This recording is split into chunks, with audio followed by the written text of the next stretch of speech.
ഒരു ചെറിയ മലയെന്ന് വിചാരിച്ച് കയറാൻ നോക്കിയതാ. അതിപ്പോൾ ഒരു വലിയ പണിയായി. ഇനി നിങ്ങളും ഇവിടെ വരാൻ പ്ലാൻ ഉണ്ടെങ്കിൽ ഒരു കുപ്പി വെള്ളമെങ്കിലും കയ്യിൽ വെച്ചേക്കണേ.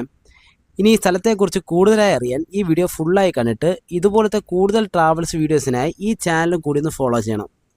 അപ്പോൾ വീഡിയോയിലേക്ക് പോവാം. ഞങ്ങളൊരു ഉച്ച സമയത്താണ് ഗൂഗിൾ മാപ്പ് നോക്കിയാണ് ഇവിടെ എത്തിയത്.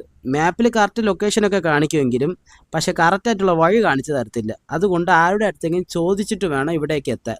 ഇനി ഈ മല കയറി തുടങ്ങുമ്പോൾ വലിയ പാടൊന്നും തോന്നില്ല. പക്ഷെ പിന്നീട് അങ്ങോട്ട് ശരിക്കും പറഞ്ഞാൽ ഞങ്ങൾ പെട്ടുപോയി. നട്ടുച്ചയ്ക്കുള്ള വെയിലും ക്ഷീണവും പിന്നെ വെള്ളദാഹവും എല്ലാം കൂടി ചേർന്ന് നമ്മുടെ പരിപ്പിളക്കി. എന്നാലും മുന്നോട്ട് വെച്ച കാലം മുന്നോട്ടെന്ന രീതിയിൽ ഇതിൻ്റെ മേളിലേക്ക് എത്തി നമ്മൾ. ഇവിടെ ഒരു അമ്പലമാണ്, അതുകൊണ്ട് ചെരുപ്പിടാതെ വേണം ഇവിടെ കയറാൻ. പിന്നെ ഇവിടെ നിന്നുള്ള വ്യൂ അടിപൊളിയാണ്, അത് എടുത്തു പറയേണ്ട കാര്യമാണ്. പക്ഷേ എന്നെ അതിശയിപ്പിച്ചത് ഇതിൻ്റെ മുകളിൽ കുറേ ചല്ലുകൾ ഇറക്കിയിട്ടിട്ടുണ്ട്, അതും ചാക്ക് കണക്കിന്. കയറാൻ തന്നെ ഞാൻ കുറേ പാടുപെട്ട്. അപ്പോൾ പിന്നെ ഇതിൻ്റെ മുകളിൽ ചല്ലി എത്തിച്ച ആളെ സമ്മതിക്കണം. ഈ സ്ഥലത്തിൻ്റെ എക്സാക്ട് ലൊക്കേഷൻ വരുന്നത് തിരുവനന്തപുരം അമ്പൂരിക്കടുത്തുള്ള കാളിപ്പാറയാണ്. ഇതിൻ്റെ ലൊക്കേഷൻ ലിങ്ക് അടങ്ങിയ ബ്ലോഗ് ഞാൻ തയ്യാറാക്കിയിട്ടുണ്ട്. എല്ലാം കമൻറ്റ് ചെയ്യുകയാണെങ്കിൽ ഞാൻ അത് DM-ൽ അയക്കാം. അപ്പോൾ എല്ലാം പറഞ്ഞതുപോലെ.